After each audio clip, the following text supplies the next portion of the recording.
შენ უნდა გახდე პოლიგამისტი, რადგან უფრო მეტ ფულს გამოიმუშავებ. დიახ, ეს რეალურად სიმართლეა გაერთიანებულ სამეფოში. შენი გადახდილი გადასახადების ფული მიდის იმ მამაკაცების მხარდასაჭერად, რომლებსაც რამდენიმე ცოლი ჰყავთ. ეხლა არ მჭირდება აგიხსნა რამდენი პრობლემაა ამაში. განსაკუთრებით იმის გათვალისწინებით, რომ პოლიგამია არალეგალურია და ასევე შენი მძიმე შრომით ნაშოვნი. ფული არ უნდა მიდიოდეს კაცზე, რომელმაც გადაწყვიტა არა ერთ ქალზე, არამედ 4-ზე იძალადოს. ჩვენ ნამდვილად უნდა ვისაუბროთ ამაზე, რადგან ეს ახლა განსაკუთრებულად საკამათო ხდება. გაგიკვირდება, როცა გაიგებ, რომ გადასახადის გადამხდელების ფული ნიშნავს იმას, რომ დახმარებები ეძლევათ კაცებს, რომლებიც რამდენიმე ცოლს ირთავენ. არა, ეს გადაჯარბება არ არის, არ არის. პოლიგამია აქ, დიდ ბრიტანეთში, არალეგალურია. მაგრამ თუ 4 ცოლი გყავს, საზღვარგარეთ დაქორწინებული და შემდეგ აქ გადმოხვედი, შეგიძლია ბრიტანელი გადასახადის გადამხდელების ხარჯზე დახმარების სახით წლიურად 78,000 ფუნტი მოითხოვო. ეს აბსურდულია და სრულიად არასწორია. უკვე ვთქვით, რომ უცხო ქვეყნის მოქალაქეებისთვის დახმარებებს აღარ გავცემთ. დღეს ვაცხადებთ, რომ მრავალ ცოლზე დახმარებებსაც შევთქვეთ. ჩვენი სოციალური დახმარებების სისტემა არ შეიძლება იყოს მსოფლიოსთვის ფულის გამცემი აპარატი და არ უნდა უჭერდეს მხარს პოლიგამიურ ურთიერთობებს. გულისხმობ კი, თუ დაფიქრდებით, თუ ვინმე ხართ, ვისაც 4 ცოლი ჰყავს, ეს რას ამბობს თქვენზე. თქვენ უკვე იცით, რას ნიშნავს ავსეს სინამდვილეში და ფიქრობთ საკუთარ თავში. იცით რა, სად უნდა წავიდე. შეიძლება გადაწყვიტოთ წახვიდეთ იმ ქვეყანაში, რომელიც ამ სრულიად საზიზღარი ქმედებისა და ქცევისთვის ბევრ ფულს გადაგიხდით. და სიურპრიზი, ეს ბრიტანეთია. ეხლა მართლა მინდა ამაზე ვისაუბრო, რადგან ის ფაქტი, რომ თქვენ კვლავ უზარმაზარ გადასახადებს იხდით ქვეყანაში, რომელმაც წარმატებით შექმნა ასეთი ხრელი თქვენს დაუკითხავთ, მაწუხებს. ეს მაწუხებს, რადგან ჯერა რომ ჩვენი გადასახადების შესახებ ბევრად მეტი გამჭვირვალობა უნდა იყოს. ყოველთვის თუ ჩვენ ვაძლევთ ჩვენს ასე მძიმედ ნაშონ ფულს მთავრობამ სულ მცირე უნდა გვაცნობოს, სად მიდის ეს ფული და მოგცეს მცირე შესაძლებლობა, რომ აზრი გამოვთქვათ ამაზე, არა? ანუ ეს საკმაოდ მარტივია. როცა გადასახადებს იხდით, შეიძლება მიიღოთ დოკუმენტი, სადაც აღნიშნავთ იმ სფეროებს, სადაც გსურთ, რომ თქვენი ფული წავიდეს და მთავრობა ამოირჩევს იმ 10-დან 3-ს, რომელსაც თქვენ მონიშნავთ, როგორც იმ ადგილებს, სადაც ისინი თქვენს ფულს მიმართავენ. მაგრამ არა. არა მარტო არ გვაქვს ამაზე აზრის გამოთქმის უფლება, არამედ ეხლა ვაფინანსებთ იმ ადამიანებსაც, რომლებიც მოდიან ჩვენი საზოგადოების დასანგრევად. შეიძლება აშკარად ვამბობ ამას, მაგრამ კაცი, რომელსაც 4 ქალი ყავს ცოლად, ნამდვილად არ არის ადამიანი, რომელიც ბრიტანულ კულტურაში კარგად ინტეგრირდება, ხომ ესეა მეგობრებო? არა, ასე არ არის. და თქვენ იცით, რომ ეს სიმართლეა. ამის თქვენც კი არ გჭირდებათ ჩემგან. მოდით მოусმინოთ ამას. პოლიგამია ბრიტანეთში არალეგალურია, მაგრამ ბრიტანელი გადასახადის გადამხდელების მოტყუება სოციალური დახმარების მიღებით რამდენიმე ცოლზე. როგორც ჩანს, ეს სრულიად ნორმალურად ითვლება. მუსლიმური ოჯახები ბრიტანეთის კანონებს გვერდსუვლიან იმით, რომ რამდენიმე ცოლს ქორწინდებიან საზღვარგარეთ, სადაც ეს ლეგალურია. შემდეგ კი უბრალოდ ბრუნდებიან ბრიტანეთში და თითოეულ მათგანზე სოციალურ დახმარებას იღებენ. ასე მოგცევით, მუსლიმ მამაკაცს, რომელსაც 4 ცოლი ჰყავს, შეუძლია წელიწადში 78,000 ფუნტი მიიღოს სოციალური დახმარების სახით, რაც 2-ჯერ მეტზე მეტია, ვიდრე საშუალო ბრიტანული ოჯახი წელიწადში გადასახადების გადახდის შემდეგ იღებს. საზიზგრობა. ცხადია, ეს ყველაზე გადაჭარბებული რიცხვია, რაც კი მათ შეეძლოთ ეპოვათ, რადგან სურთ ხალხი შოკში და შეძრწუნებული იყოს. და ალბათ სინამდვილეში ეს თანხა არც არის ასეთი. მაგრამ ფაქტი, რომ ნებისმიერი თანხა შეიძლება გადაეცეს მამაკაცს, რომელმაც გადაწყვიტა 4 ქალი იქორწინოს გაერთიანებული სამეფოს გარეთ და შემდეგ დაბრუნდეს ან ჩამოვიდეს გაერთიანებულ სამეფოში, უბრალოდ გაჩვენებთ, რამდენად ღრმად არის ეს ყველაფერი ამ ეტაპზე კორუმპირებული. ასე რომ ჩანს, მუსლიმებს არ სურთ ბრიტანეთის კანონების ქვეშ ცხოვრება, მაგრამ სრულიად კმაყოფილები არიან ბრიტანელი გადამხდელების ხარჯზე ცხოვრებით. ეს ყოველთვის ასეა. მათ არ აქვთ ინტერესი ასიმილაციისა და იმ განსხვავებული რაღაცებისგან სწავლაში, რაც ჩვენ გვაქვს შესათავაზებელი. მათ უფრო მეტად დაინტერესებთ ჩვენგან, რაც შეიძლება მეტი სარგებლის მიღება. ეხლა მათთვის, ვინც ფიქრობს, რომ პოლიგამია დიდი პრობლემა არ არის, მოდით ცოტა ვისაუბროთ ამ სტატისტიკებზე.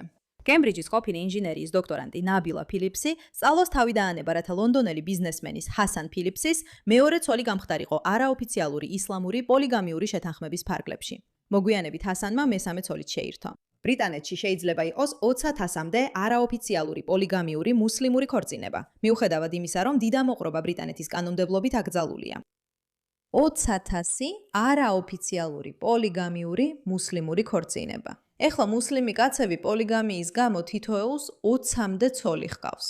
რაც უნდა გაიგოთ ისაა, რომ ეს უბრალოდ გადასახადის გადამხდელთა ფულის მოპარვის ტაქტიკა არ არის. ეს ასევე ძალაუფლების ხელში ჩაგდების ტაქტიკაცაა. ხედავთ, ისინი მხოლოდ იმიგრანტების მასობრივად შემოყვანით არ კმაყოფილდებიან. თუ ბევრ ქალს მოიყვან ცოლად, შეგიძლია ბევრი შვილი ყავდეს, მეგობრებო. ძალიან ბევრი შვილი. და თუ ბევრი შვილი ყავს, რა ხდება იცით? ძალაუფლებას უფრო სწრაფად ჩაიგდებ ხელში. ასე რომ თქვენ იხდით გადასახადებს იმისთვის, რომ დააფინანსოთ ეს კაცები, რომლებიც თქვენ საზოგადოებას არ აღიარებენ და რომლებსაც შეუძლიათ იმდენი ქალი მოიყვანონ ცოლად, რომ თქვენი საზოგადოება დაიფრონ. ვფიქრობ, ეს ბევრ ჩვენგან საკმაოდ გააბრაზებს.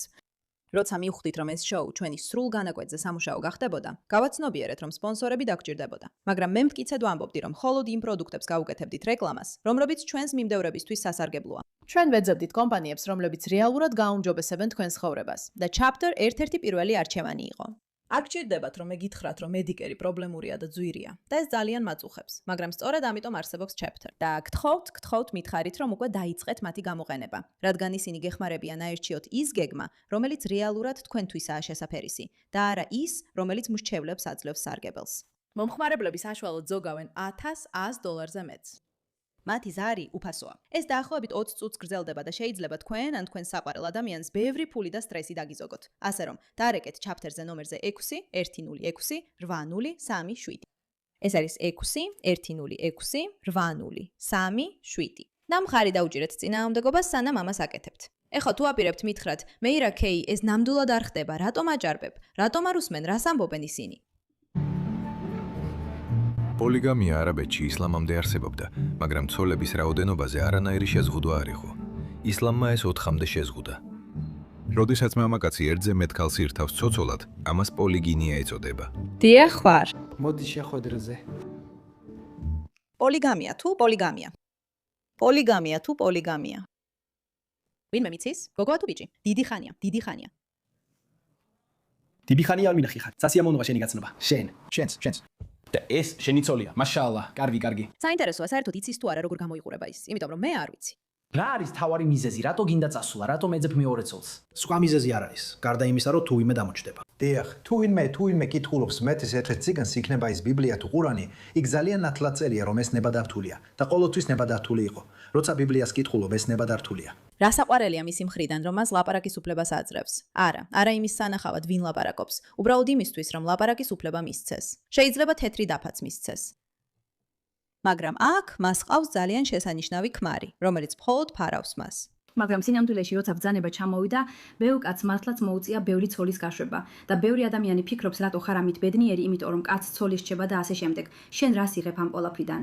მაგრამ ჩემთვის ეს არაფერ შუაშია დახმარებასთან ან მსგავსთან, რადგან მე ამჭირდება დახმარება, არაფერი მჭირდება. მე ბედნიერი ვარ ისე როგორც ვართ, მაგრამ თავარი ისაა, რომ მინდა აღვადგინო რაღაც, რაც ნელ-ნელა ქრება. მინდა მიყვე ისლამს, ეს ჩემი აზრი. და თუ ვინმე ამასთან პრობლემაა, მაგრამ საკუთარ თავს მუსლიმად მიიჩნევს, მასში წინააღმდეგობა. ყველა თავისი ხასიათით მოდის, ძმაო. იცი, ყველა თავისი ხასიათით მოდის და ვიპოვო ვინმე.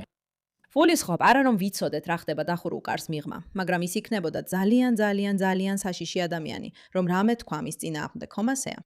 როცა ჩემმა ქმარმა თავიდანვე მითხრა პოლიგინიაზე, ვიფიქრე, ხო, ამ ბიჭს შემიძლია ვენდო და სწორედ ამან უფრო მეტად მომანდომა მისი ცოლობა. ვიცი, შეიძლება სულელურად ჟღერდეს. იცი, თუ იფიქრებ, რომ პოლიგინია უნდა, მაგრამ სინამდვილეში ეს ძალადობას გავს. სულელურად არ ჟღერს. ეს ძალადობას გავს. ეს ისე ჟღერს, თითქოს ეს კაცი შენზე ძალადობს და შენ იძულებული ხარ რაღაც არგუმენტები მოიყვანო, რომ აუხსნა. თითქოს ძალიან გახარებს ეს ყველაფერი. რადგან არა, არც ერთი ნორმალური ქალი არ არის ბედნიერი იმით, რომ თავის ქორწინებაში კიდევ ერთ ქალს შემოიყვანს. აი ეს მომენტი უფრო დამაინტერესა, რადგან მიფიქრე, თუ ეს კაცი თავიდანვე აღიარებს ამას, მაშინ არაფერზე მაქვს ანერვიულო. აი იმდენად მძიმეა ეს ძალადობა, რომ მზად არის თქვას, არა, სწორედ ამიტომ შემიყვარდა, იმიტომ რომ ეს უნდა მას. მე შემიყვარდა ის ამის გამო. ეს არის ის, რაც მინდა. და არ ვფიქრობ, რომ გადაჭარბებაა იმის თქმა, რომ ამ ადამიანებს მართლა სურთ შარიათის კანონთან ერთად ესეც შემოიტანონ ჩვენ საზოგადოებებში. ეს ნამდვილად ისაა, რაც მათ სურთ. მინიაპოლისის უბანი. თავს უფრო კომფორტულად გძნობთ. ეს მხოლოდ დიდი ბრიტანეთის პრობლემა არ არის. ეს ამერიკის პრობლემაცაა. და მე არ შევწყვეტ ამის თქვას დედამიწის დასასრულამდე. ეს პრობლემა ყველასთვისაა, ვინც შარიათის კანონგარეშე თავისუფლების რომელიმე ფორმაში მაინც ჯერა. ისინი ჩვენ მოგვდევენ. ამერიკის კანონების ქვეშ ცხოვრება გირჩევნიათ. თუ შარიათის კანონების ქვეშ ცხოვრება, უფრო კომფორტულად გძნობთ თავს. შარიათის კანონი. მე მუსლიმი ვარ. შარიათის კანონი ის კანონი მირჩევია. შარიათის კანონი. შარიათის კანონი ამერიკულ კანონზე გირჩევნიათ. რა თქმა უნდა, დიახ.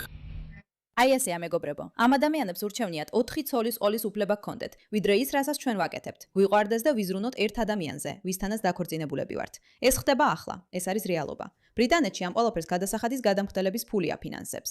ეს ელოდება ამერიკას, თუ ამერიკა არაფერს გააკეთებს ამის წინააღმდეგ. და გულწრფელად რომ თქვა, თუ ბრიტანეთიც არაფერს გააკეთებს, რადგან მეგობრებო, უნდა იბრძოლოთ, უნდა შეეწინააღმდეგოთ. გააჩერეთ ეს ყველაფერი.